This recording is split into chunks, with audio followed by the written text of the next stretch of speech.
Welcome to the Working Women's Channel. My name is Clara Capano, and we're going to share the real secrets to success. Come on in.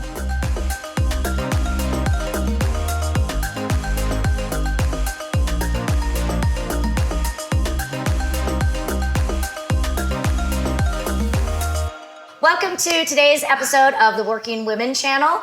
We are here with my amazing guest and longtime friend, Sylvia, who is going to be sharing tips on not just success, but the power of resiliency on that journey to success. So, Sylvia, it's amazing to see you. I know we have not seen each other in probably 10 plus years, but we were just reminiscing about, the fact that we go back about 20 years in working together in real estate. So it's just an honor to have you here. Oh, isn't that crazy that it goes back that far? Yeah, it's great to see you. Time flies, as they say. It certainly does. So, when I was putting together my show, I definitely wanted to talk with you because ever since I've known you, you always just came with true professionalism and grace, but I also know that your road to success hasn't always been easy as well. And as everybody, we have those moments that are defining moments for us where we kind of have to check ourselves and wonder, how are we going to move forward?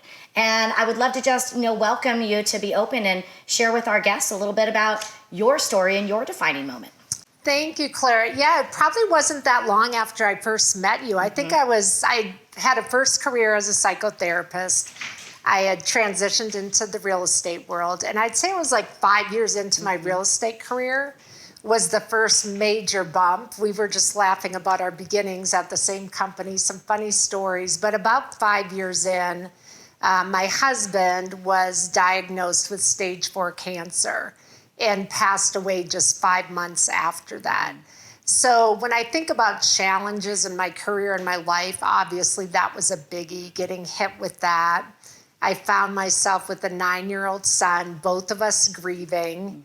Being a single mom for the first time on 100% commission in a fairly challenging business. And what I didn't know at the time was shortly thereafter, the 2008 recession was coming our way.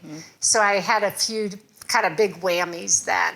But yeah, I look back on that as certainly one of the most major challenges. Definitely. It was, one day everything's fine and then the next day your life is completely changed. Absolutely. And one of the moments I remember during that, do you feel like sometimes in your life you remember things as little vignettes? Like you can picture where you were sitting but my husband had just gone into emergency surgery after the diagnosis, and I was sitting in my living room and my sister-in-law had come to visit. And she looked at me and said, Sylvia, you are going to need to learn how to accept help. And that's such a really important lesson because I know I've dealt with it and many women in business do is, that's part of the blessing and the curse is we want people to see us as strong and in charge and that we can handle everything. So they put their trust in us. Right. But then on the flip side of that is we can't do it all. So what would you say were some of the biggest areas that, you had to learn to make trade-offs in and learn how to ask for help? That's a good question. I would say at that time with a 9-year-old, it was a lot of logistics. It was accepting help that he could carpool with another family, that I didn't need to take him every morning. It was really relying on my super supportive real estate network who would say, we got this. You don't need to worry about how it's all going to come out on commissions or whatever. Just let us cover. We were wired that a lot of your value was how much you could do without help and still look like you had it all going on. And I think one of the really exciting things now that I see with, say, the younger generation of entrepreneurial women, the 20-somethings, the 30-somethings, they're much more empowered to have the housekeeper, to ask for what they want, to say, to delegate, I think it's exciting to see the change in generations. Yeah, and that was one of the real drives behind creating the show was because I was a part of that same movement that you were, where you have to do it all. It was the commercial with the Charlie girl. I can fry it up in a pan and come home and take care of it all. And, at some point in time, you have to realize I can't do it all, and it's okay. So with this idea of saying no and asking for help, as you were going through it, let's talk about from the business side. There is a big change from going and taking care of it all to now having to set boundaries and say no. How did you make that transition with your clients?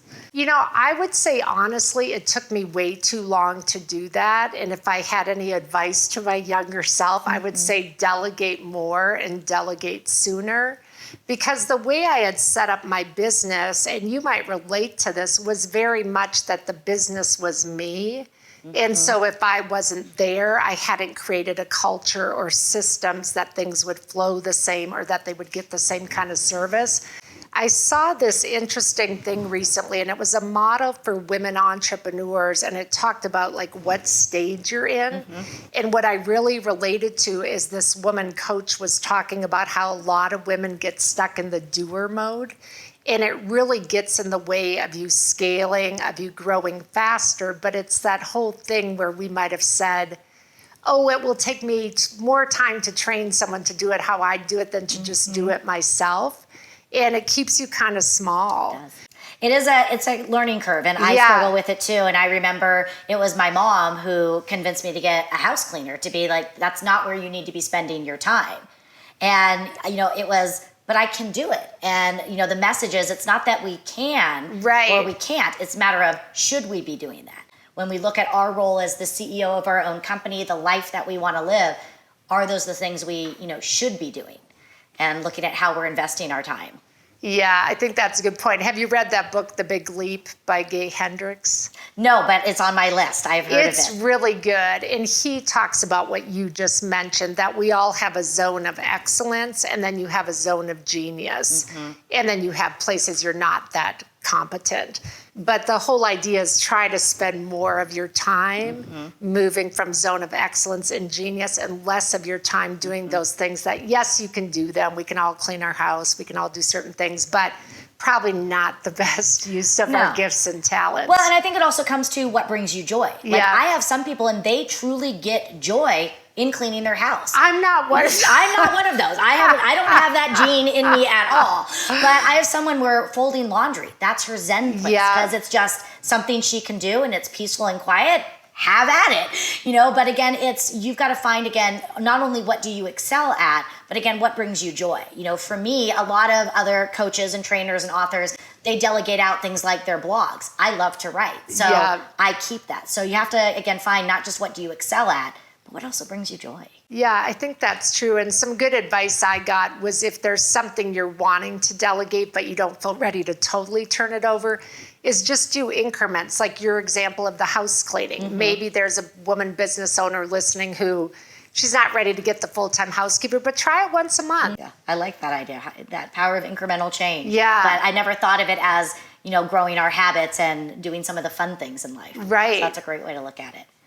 So as you were going through all this change, again, so all of a sudden overnight, you're now a single mom and, running your own business. So learning how to ask for help, but also you need to take care of yourself, because you now are the parent. And, it's important because your son is also counting on you to show up daily. So how did you manage taking care of yourself during all this time? Yeah, I think some of that was expectations, and I know you did a great episode on the comparisonitis of, looking at other people. And I think for me during that phase as a mom, some of it was just having some grace to say, like, this is my situation now, and I'm going to make some different choices, whether that was, quitting work earlier in the afternoon to pick my son up, or being less worried about my production and more just trying to deliver value to the clients I did have, and not pressuring myself to be producing and, chugging along at the pace of someone who was in a totally different family situation. I think another element that's generational is we weren't really great at taking care of ourselves. I look at, again, the younger women, and I think it's so cool that, whether it's taking time for a workout or the vacation or whatever, I think women are changing and making that more of a priority. Yeah.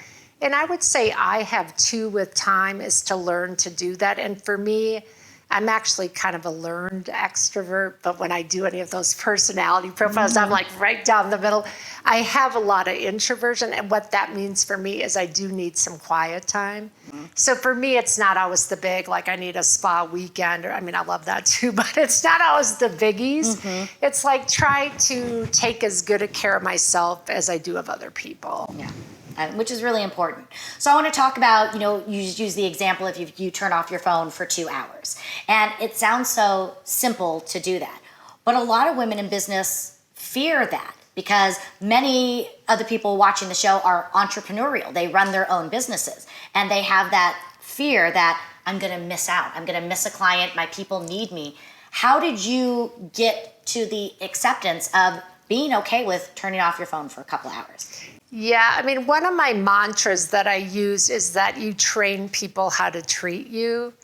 And that guided me a lot in that if I'm training my clients and my family, that I will be available every single minute. And if I don't respond in 5 minutes, it's an emergency. And maybe it has to do with self-worth or with our value, that if we're not 100% available to everyone at every minute, that people won't see our value. And so I think that training people how we want to be treated has merit. It's very important. And I think you hit on a really key component, that it's in setting up the expectations first. So people understand where the boundaries are and what they can expect as far as communication and when we show up. And then I think holding to those is the next item. And I think you're absolutely right. The other thing I think we need to know about in working and showing our value, it's also an understanding who our target audience is. Right. Because our target audience will truly respect those boundaries. Right. Because they understand. And so I think also one of the lessons I've learned is I am now okay if somebody is not okay with my platform. My gosh, yeah, that's a really good point. And I think that's probably easier to say at our point in business than maybe someone who's just starting out. But again, I think if you can have some trust that you have worth, you have value, your people are going to find you. You don't have to be a fit for everybody. And if that rare client or business contact is going to be offended that you weren't available on their time, my experience is there's generally going to be other obstacles and challenges and problems with it not being the right fit. True. Yeah, because the trade-off, it's you may have lost business, but you didn't necessarily lose the right business. Yeah. And we have to have that mindset of abundance, that the right people will resonate with us. And it's so true, right? That whole theory that the wrong 2% of your clientele will take up 80% of your time. So true. It's true. And I think it's just hard to let go of. I mean, I think we're all wired that more is better. And it's scary. Yeah. It's scary to do that. Yeah, I remember my husband, my first year in business, and I, had been working with this real estate client every weekend, taking them all over. And after I think probably, I want to say weeks, but it was probably months, I said, well, they're going to do something eventually. And he looked at me and he said, Sylvia, everybody is going to do something eventually, but you kind of have to pick and choose a little bit more, right? Be a little more discerning about who gets your time and attention. So I want to come back to this word resiliency, because when we were talking off camera, and I sort of asked you what's a one word that you really, hone in with, you mentioned resiliency. So talk to me a little bit about how that has shown up in your life outside of even just what you went through with your husband. Yeah, I mean, I feel like that whole thing that was talked about for so many years about work-life balance, and it's probably been beaten to death, but I guess I kind of look at it as there's always the two trains, right? You have your personal and family life train, and you have your business train. And to me, and this has just been my own life experience, it's fairly rare that they're both chugging along in total harmony at the same pace, smoothly on the tracks. And so I tend to think I've probably spent the majority of my life with one being off kilter or the other. It might be a small bump in the road. It might be a big one, like those of us in the real estate experience during the recession where, things were going down really quickly, a lot of fear, a lot of scarcity. I've had a lot of things to be so grateful and fortunate for. And I've also had a lot of times where I'm kind of getting knocked down. And that saying, what is it? It's something like fall down 7 times, stand up 8. I love that because I think there's so much strength in the being willing and able to say, I fell down again, learned some lessons, got back up, and I guess I would say my experience is those tough times that have kind of cracked me always lead to showing up in my life very differently than I did before. Like the example I gave with my husband's illness, that I had to learn to accept help. I mean, I'm so different in that category now than I was that many years ago. And I think that's the beauty of the falling down, is you get up a little differently.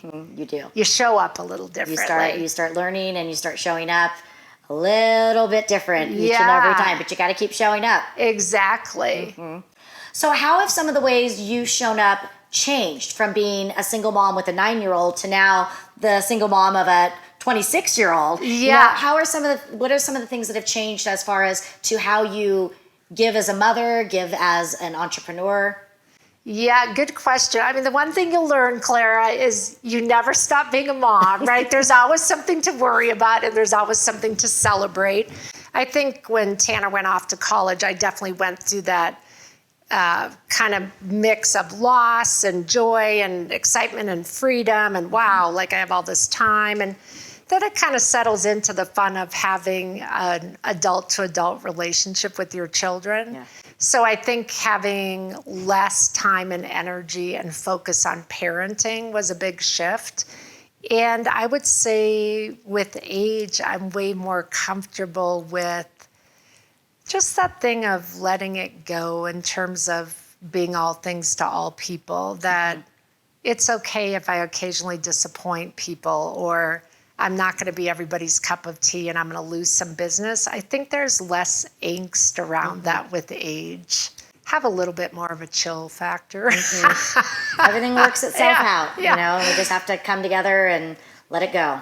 Yeah, and the funny thing is, you were saying about like having to be so available to people. I mean, don't you find sometimes, I mean, in moderation, when you're not available to people who are used to you being available, a lot of times they get very resourceful. They figure it out. Like if you don't problem solve for them within the hour, funny how a few hours later when you're in touch, they're like, oh yeah, I got that sorted out. I used to, when I was managing, oftentimes I wouldn't respond right away. And when I would go find them or respond to them in 30 minutes, they're like, oh, I know, I figured it out.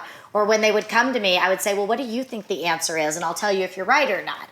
You know, because we've got to start teaching them how to be resilient on their own. So from a business perspective, you know, starting 3 different careers, what are some of the lessons you would want to pass on as a mentor to other women who are looking to either get started or change career paths themselves?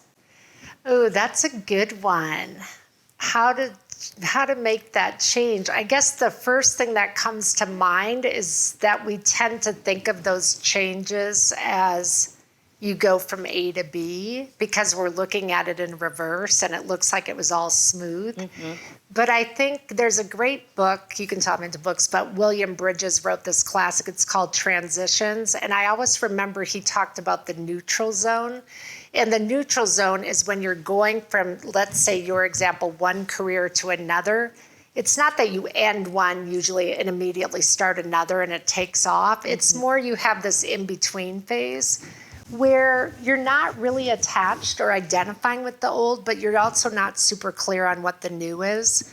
And an example for me would be when I was a therapist, I did that for about 13 years, was a therapist to corporate America, had contracts with a lot of the Fortune 500 companies who needed a local person to be their therapist for the employees. And I knew at a certain point that I no longer wanted to do that. I'd had my son. I wanted to be more available as mom.